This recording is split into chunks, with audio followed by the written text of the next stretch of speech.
మొంతా తుఫాన్ రాష్ట్ర వ్యాప్తంగా రైతులను నిండా ముంచింది.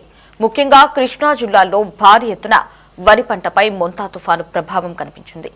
ఉయ్యూరు మండలం ముదునూరులో మరో నెల రోజుల్లో చేతికొచ్చే వరి నీటిపాలు కావడంతో అన్నదాతలు పొలాలలో బోరునా వినిపిస్తున్నారు. అంతేకాకుండా పసుపు, పత్తి, ఉద్యానవన పంటలు నీట మునిగాయి. ఎకరాకు 40,000 పెట్టుబడితో అప్పులు చేసి పంటలు వేశామని, తీరా వరుస వరదలతో ఈ సీజన్లో భారీ నష్టాన్ని చవిచూశామని రైతులు వాపోతున్నారు. ఉయ్యూరు మండలంలోని దాదాపు 3,000 ఎకరాల వరి సాగు నాశనమైంది. ఇందులో దాదాపు కౌలు రైతులే ఎక్కువ సంఖ్యలో ఉన్నారు. ఇక ప్రభుత్వం తమను ఆదుకుని నష్టపరిహారం అందించాలని రైతన్నలు ఆవేదన వ్యక్తం చేస్తున్నారు. దీనిపై మరింత సమాచారం మా సిటీ 24/7 ప్రతినిధి గాలి బంధిస్తారు. మొంతా తుఫాను ఎఫెక్ట్ రైతులకు కన్నీరు మిగిల్చింది. ప్రధానంగా ఆంధ్రప్రదేశ్ రాష్ట్ర వ్యాప్తంగా ప్రధానంగా కోస్తాంధ్రలో ఉన్న పంటలన్నీ కూడా పూర్తిగా మునిగిపోయిన పరిస్థితి కనపడుతుంది. మరో 20 రోజులు, నెల రోజులు టైం ఇస్తే పంటలన్నీ కూడా చేతికొస్తాయి. ఈ లోపలే తీవ్ర స్థాయిలోని రైతులకు నష్టాన్ని మిగిల్చింది. ప్రస్తుతం మనం పెన్నూరు నియోజకవర్గం ఉయ్యూరు మండలం ముదునూరు గ్రామంలో ఉన్నాము. ప్రస్తుతం ఈ గ్రామంలోని భారీ ఎత్తున వరి పంటకు పూర్తిగా నష్టం వాటిల్లిన పరిస్థితి కనపడుతుంది. ఈ నేపథ్యంలో దాదాపు 3,500 వరకు ఎకరాలకు సంబంధించిన వరి పూర్తిగా నీటికి మునిగిపోయిన పరిస్థితి మనకు కనపడుతుంది. ఈ నేపథ్యంలో ప్రస్తుతం నేను ఈ పంట పొలాల వద్ద ఉన్నాను. పరిస్థితి చూసినట్టయితే పూర్తిగా ఇబ్బందికర పరిస్థితి మనకి స్పష్టంగా కనపడుతుంది. ఎందుకంటే రైతులు మరో నెల రోజులు, 20 రోజులు సమయం ఉన్నా సరే పూర్తిగా పంట మొత్తం కూడా చేతికొచ్చే అవకాశం ఉన్న నేపథ్యంలోని ఇందుకు సంబంధించి ప్రస్తుతం ప్రధానంగా చూసినట్టయితే మోంతాన్ తుఫాన్ ఎఫెక్ట్తోని పూర్తిగా వరి సాగు మొత్తం కూడా నీటి మునిగిన నేపథ్యంలోని ప్రస్తుతం రైతులందరూ కూడా కన్నీరు మున్నీరు అవుతున్నారు. ప్రస్తుతం నేను రైతుల పొలాల లోపలికి వెళ్ళి పరిస్థితిని మీకు నేను వివరిస్తాను. దాని పరిస్థితి మనం నేరుగా తెలుసుకునే ప్రయత్నం చేద్దాము. ఎందుకంటే రైతులు ప్రధానంగా చూసినట్టయితే ఈ నెల జూన్లో చూసినట్టయితే వరి సాగుకు సంబంధించి నాట్లు వేస్తారు.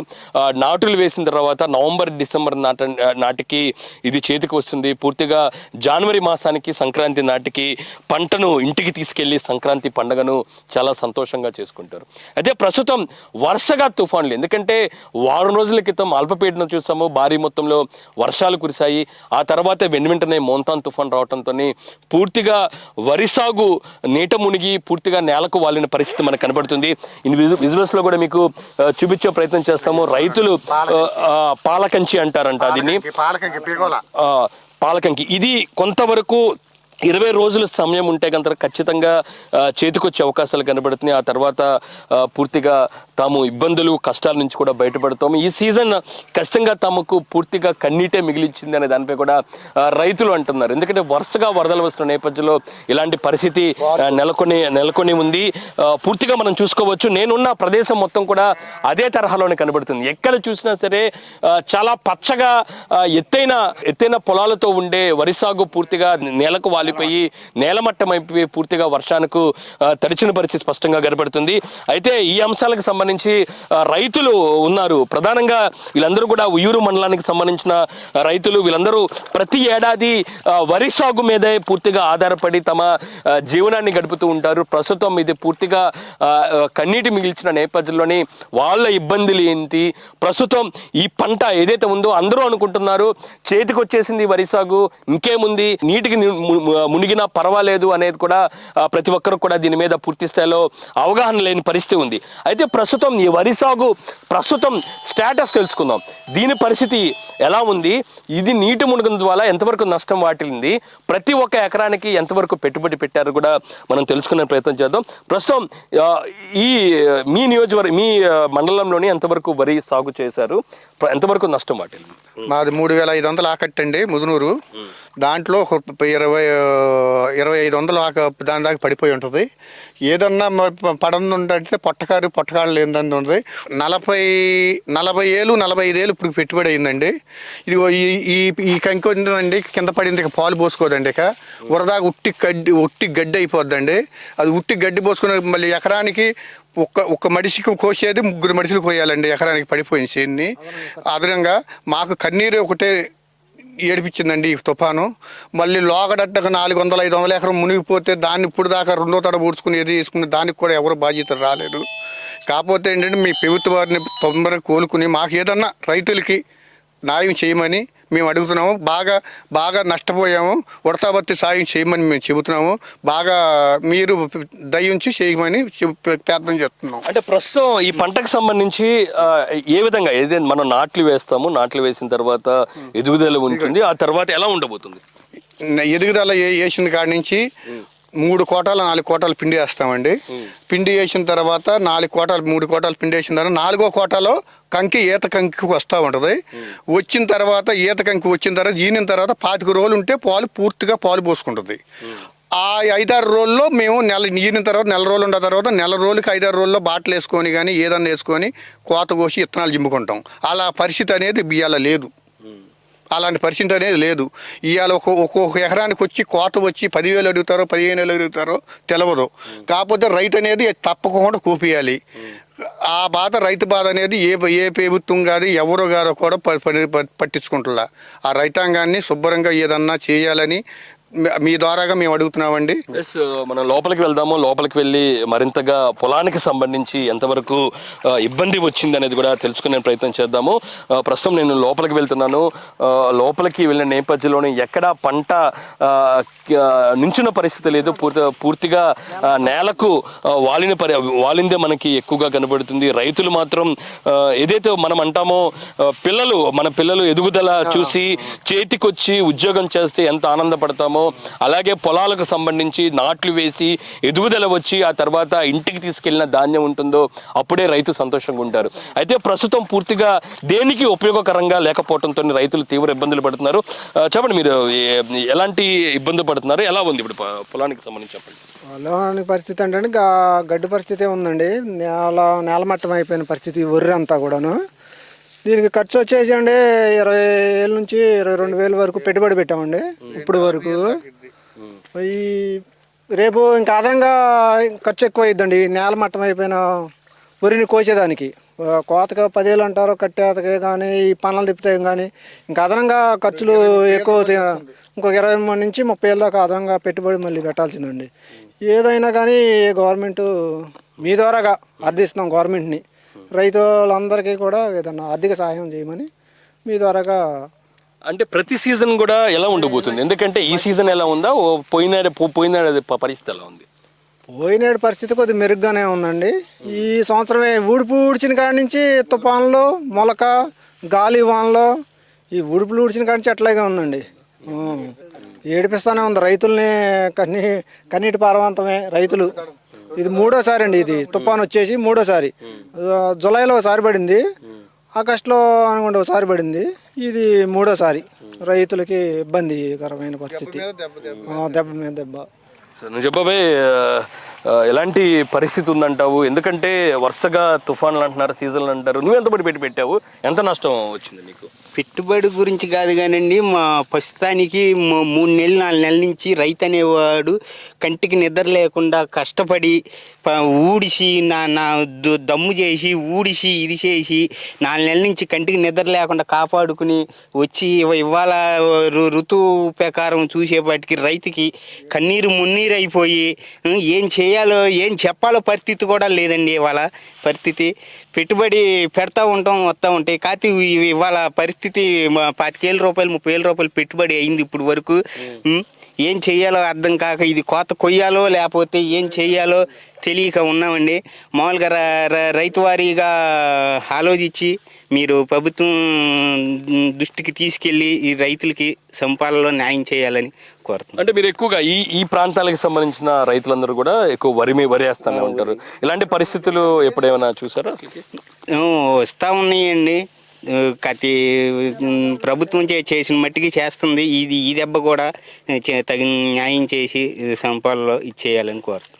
ఇట పరిస్థితి చూసాము. ఎక్కడ చూసుకున్నా సరే నేలకు ఒరిగిన వరే మనకి ఎక్కువగా కనబడుతుంది. మొత్తం ఈ ప్రాంతం మొత్తం ఎటువైపు చూసినా సరే పచ్చని పొలాలు కనబడుతున్నాయి. ఈ పచ్చని పొలాలు రాబోయే రోజుల్లోని రైతులకు మంచి చేస్తుంది, రైతులకు కొంతవరకు కూడా డబ్బు ఇస్తుంది, దాంతోపాటు ధాన్యం ఇస్తుంది అనేది కూడా రైతులు ఆశించినా సరే గత ఈ సీజన్ మొత్తం జూన్లో కావచ్చు, ఆగస్టులో కావచ్చు, ప్రస్తుతం వచ్చిన అక్టోబర్లో కావచ్చు, పూర్తి స్థాయిలోని ఈ వరికి సంబంధించి దాంతోపాటు వరుసగా వరదలు ఉన్న నేపథ్యంలోని దీని పరిస్థితి చాలా ఇబ్బందికరంగా ఉందని రైతులు చెప్తున్నారు. ఒకసారి దీని పొలం పరిస్థితి ఎలా ఉంది, ఎలా ఇబ్బంది పడుతున్నారో కొంచెం చెప్పండి.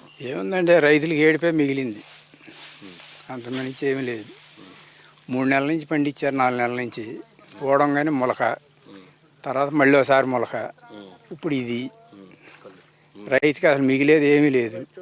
మరి ఇప్పుడు ఈ పరిస్థితిలో రేపు కోసి అంత చేసి సేల్స్ చేసేటప్పటికి ఇది అయ్యేది 6 బత్తాలు 7 బత్తాలు 10 బత్తాల్లో పోతుంది. ఖర్చు ఎంత అవుతుందో మీకు కూడా ఐడియా ఉంటుంది చూడండి. ఎంత పెట్టారు మీరు ఖర్చు? ఇప్పుడు 25 నుంచి 30 దాకా పెట్టామండి. మళ్ళీ ఇంకా 20 పెడితే కానీ ఎంత పోనీ 4 ఏళ్ళు అటు ఇటు 20 ఇంకా 20 పెడితే కానీ ఎంత లైన్ అవుద్ది. మరి అయ్యేది ఎంత కలిపితే 15 బత్తాలు కూడా అవ్వదు ఇది. మరి అంటే అసలు ఏంటి ఇప్పుడు ఇది మొత్తం నేల కొరిగిపోయిన పరిస్థితి, నేల కొరిగిపోయింది. అసలు ఏమో రాదు ఇక మనకి, దీంట్లో ఏం రాదు. ఇది మీకు కూడా తెలుస్తుందండి, నొక్కండి. ఇది అబద్ధం ఆడతాం కాదు, గింజ గట్టిగా ఉండదు మందే, గట్టిగా లేకపోతే నేలపాలకి అది అవి బిగవదకి అది. ఇది ఇదో తప్పల్లి పాలు కూడా లేవు దాంట్లో. పాలు వస్తే గింజ అవుద్ది. గింజ అయింది ఎన్ని రోజులు పెట్టింది? ఈ ఉప్పుడు లేనిది ఇక రాదండి. అది పాలు వచ్చినట్టు పాలు వచ్చినాక 20 రోజులకి 20 రోజులు 25 రోజులు వాతావరణం చూసి కోసేసేస్తాం. ఇప్పుడు ఎంత లేకపోతే రేపు 10వ తారీఖున 7వ తారీఖులో మొదలెట్టేసేవాళ్ళు. మరి ఏం చేస్తారు ఇప్పుడు? దీన్ని ఏం చేయాలి అసలు ఏం చేయాలో ఎవరో అర్థం కావట్లేదండి. ఆ పని దమ్ము చేయాలా, విత్తనాలు జమ్మాలా, అసలు ఏం చేయాలా, అసలు వదిలేసేయాలా? వదిలేసే పరిస్థితి కూడా లేదు. మళ్ళీ దీంట్లో పొలం వేసుకోవాలంటే వదిలేసే పరిస్థితి ఉంటే రైతు చేసే పని కాదంటారు. అది దాన్ని బట్టి మరి ఏం చేయాలి కదా, ఏదైనా గవర్నమెంట్ దానికి సాయం చేస్తే కూర్చో ఒక అడుగు ముందుకు కోపియాలి కదా. దీనికి ఎంత ఖర్చు అవుతుంది? కోసిన కాడి నుంచి 10,000 కాడి నుంచి 12,000 వరకు అవుద్దండి. వాళ్ళ ఇష్టం ఎంత అడుగుతారో లేబర్, అది మన ఇష్టం కాదు. అది దానికి ఇంతని మనం చెప్పలేం. 12 అడగచ్చు, 13 అడగచ్చు. పూటుగా దిగారు అనుకోండి ఒక 5 తక్కువ ఉంటుంది. ఎంత దిగినా 10 తక్కువ అవదు కోత. నుంచున్నది వేరు, పుంచున్నది అది వేరండి. నుంచున్నది ఎకరానికి 6,000 7,000 కోతకు అయితే ఇది 10-15,000 అయింది సార్. నుంచున్నది వేరు, ఇది వేరు. కోసిన తర్వాత పామంటారు, భయమంటారు, మేము కొయ్యమంటారు, మళ్ళీ మాకు ఇంకో 2 ఏళ్ళు ఉంటే కోస్తామంటారు. రకరకాలుగా రైతు అనేది కన్నీరు పడమేనండి పడినాక. ఇక ఆడి యాదన కూతి యాదన కాదు, కాతి యాదన కాదండి. ఇక మనిషి అయితే చచ్చిపోతే శవానికి మళ్ళీ తీసుకెళ్తాకి ఎంత బతిమాలలో ఇది అంతే సమస్య. మీరు ఇలాంటి పరిస్థితులు ఎక్కువగా మీ ప్రాంతాల్లో ఎక్కువగా దేని మీద ఆధారపడి ఉంటారు? అయితే ఎక్కువగా వరుసగా ఇలాంటి తుఫాన్లు వరుసగా వచ్చిన పరిస్థితి ఎప్పుడైనా చవి చూసారా? అలాంటి పరిస్థితులు ఉన్నాయి? చూసామండి, లాగడ కూడా చూసాం. కానీ ఈ లాగడ కూడా ఏమైందంటే ఒక్కోదప్పుడు ఏమో పండినాక వచ్చింది, ఒక్కోదప్పుడు పండగ మంగళ వచ్చింది. అలాంటిది ఇప్పుడు అట్టాగే లోగడలాగా ఒక్కో పండగ మంగళ వచ్చింది. ఇప్పుడు అదే దెబ్బండి అంతే. ఇది కంకి ముదిరిపోయింది అనుకోండి అండి, రూపాయికి పావలా వచ్చేది. ఇప్పుడు రూపాయికి 30 పావలా రాదండి, 30 పావలా లాస్ వస్తుంది. 30 సొంత రైతులైనా దీంట్లో కౌలు రైతులు ఎవ్వరు సొంత రైతులు లేరండి, అందరు కౌలుదారులు లేరండి. ఎవరికి ఇక్కడ ఉండేవాళ్ళ ఇంటి భూములు లేని వాళ్ళే, అందరు కౌలుదారే. 20 బత్తాలు కట్టుబడులు తీసుకుని చేసిన వాళ్ళే. ఆ రైతుకి ఏమి ఇస్తాం, కోసి మేమేం చేస్తాం, మేము ఎలా చేస్తాం అనేది మేము అది కూడా కౌలుదారులకి చేసేటట్టుగా చేసి ఏమన్నా గవర్నమెంట్ ఏమైనా ఉంటే చేసి దాన్ని ఏమైనా చేయాల్సి వస్తుంది. రైతు అనేవాళ్ళు 100కి 10% ఉండారండి. 100కి 10%, 90% కౌలు రైతులకి మీరు ఏం చెప్పదలుచుకున్నారు ప్రభుత్వానికి? నేను సీఎం చంద్రబాబు గారు అమలాపురం పర్యటన నేపథ్యంలో కౌలు రైతులకు ఒక తీపి కబుర్లు ఇచ్చారు. నేరుగా తమ ఖాతాల్లో డబ్బులు వేస్తామని కూడా చెప్పిన పరిస్థితి ఉంది. దాని గురించి మీరేమంటారు? కౌలుదారికే వేయాలండి, కౌలు రైతుకి వేయాలి. రైతుకు కూడా మనం అనకూడదు కదండి, ఆయన ఇచ్చిన రైతు కాబట్టి. కాకపోతే కౌలుదారే లాసిపోయాడు కాబట్టి చేసిన అతను కౌలు రైతుకే వేయాలని మేము చెబుతున్నాం సార్. నువ్వు ఎంత వేసావు బాబాయ్? నువ్వు ఎన్ని ఎకరాలు కౌలు తీసుకున్నావు, ఎంత వేసినావు? నేను 10 ఎకరాలు తీసుకున్నాను. 10 ఎకరాలు. ఎకరానికి ఎంత కౌలు? 20, 22 మొత్తం పడిపోయింది. అంటే 10 ఎకరాలు అంటే ఎంత? దాదాపు 10 అంటే దాదాపు 2 లక్షల రూపాయలు పెట్టుబడి పెట్టుకొని నువ్వు వరి సాగు చేసావు. మొత్తం అప్పు ఎంత చేసావు? అప్పుడు 2 లక్షల పైన చేసా. ఏంటి బాబా ఏం పరిస్థితి ఇప్పుడు? ఏమనుకుంటున్నావు అసలుకి? ఏమనుకునే నలుగురితో పాటే ఉంటుమే. ఏం చేయాలనేది అర్థం కావట్లేదు. చేను అప్పుడు తొక్కిచ్చేద్దామా లేకపోతే దీన్ని కోసి కుప్పేద్దామా, అసలు ఏం చేయాలి అనేది అర్థం కావట్లేదు. ఇంకా అప్పిచ్చేవాడు ఎక్కడ ఉంటాడు పొద్దాక అట్టుందండి. నువ్వేం తీసుకున్నావు? నువ్వు కౌలు తీసుకున్నావా? ఎంత కౌలు తీసుకుని ఎంత పెట్టుబడి పెట్టావు? 5 ఎకరాలు సార్. 5 ఎకరాలు కౌలు చేసాం. ఎకరానికి వచ్చి 20-25 దాకా పెట్టి మామూలుగా మ్యాక్సిమం ఇది కోసి కుప్పేసేపాటికి 40-45 అవుద్ది ఎకరం పెట్టుబడి సార్. మామూలుగా ఇప్పుడు ప్రస్తుతానికైతే ఏమీ చేతికి వచ్చేది లేదు.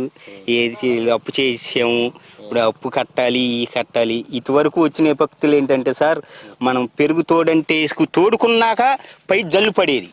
ఇప్పుడు వచ్చిన విపక్తి ఏంటంటే మనం కాశాక తోడంటేసేటప్పుడు పడింది. ఇది తోడుకోవాలో తెలియదు, చల్లారాలో తెలియదు, ఎటు కాకుండా అయిపోయింది. సార్ ఖచ్చితంగా రైతులు మాత్రం పూర్తిగా ఇబ్బంది పాలవుతున్నారు. కడుపు తరిగిపోతుంది వాళ్ళ ఇబ్బందులు చూస్తుంటే. ఎందుకంటే ఒక్కొక్కరు 5 ఎకరాలు 6 ఎకరాలు కౌలు తీసుకొని ఒక్కొక్క ఎకరానికి సంబంధించి 25,000 పెట్టుబడి ఇప్పటివరకు పెట్టారు.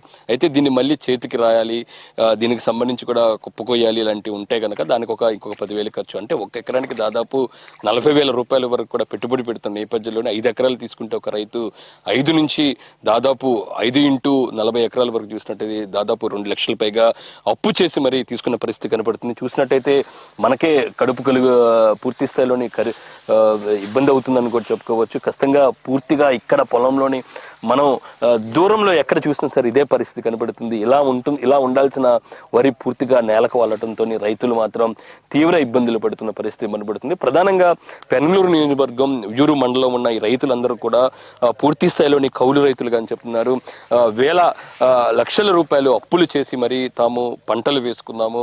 వరుసగా ఈ సీజన్లో వరుసగా వస్తున్న వరదలు కావచ్చు, దాంతోపాటు భారీ వర్షాలు కావచ్చు, పూర్తి స్థాయిలో తమకు ఇబ్బందులు పాలు చేసింది. తమకు ఏమీ మిగిల్చలేదు అనేది కూడా ఆవేదన వ్యక్తం చేస్తున్నారు. ఖచ్చితంగా రాష్ట్ర ప్రభుత్వం ఇప్పటికే ముఖ్యమంత్రి చంద్రబాబు నాయుడు కూడా ప్రకటించడం జరిగింది. కౌలు రైతులను ఆదుకుంటామనే దానిపై కూడా ఆయన హామీ ఇచ్చిన నేపథ్యంలో దానికి అనుగుణంగానే తమను పూర్తిగా ఆదుకోవాలి. ఎందుకంటే తాము వ్యవసాయ రంగంపై పూర్తిగా ఆధారపడి ఉన్నాము. ఇది తప్పితే ఏమీ చేయలేము. ఖచ్చితంగా తమ నష్టాన్ని రాష్ట్ర ప్రభుత్వం పూర్తి స్థాయిలోని ఆదుకొని తనను పూర్తిగా అప్పుల నుంచి కూడా బయటపడాలని కూడా ఆవేదన వ్యక్తం చేస్తున్నారు. ఓవరాల్ గా మోంతా తుఫాను మాత్రం రైతులకు కన్నీరే మిగిల్చింది. భారీ మొత్తంలో నష్టాన్ని చవి చూపించింది. కెమెరా పర్సన్ వర్మతో గాలిబ్ షాన్, సిటీ 24/7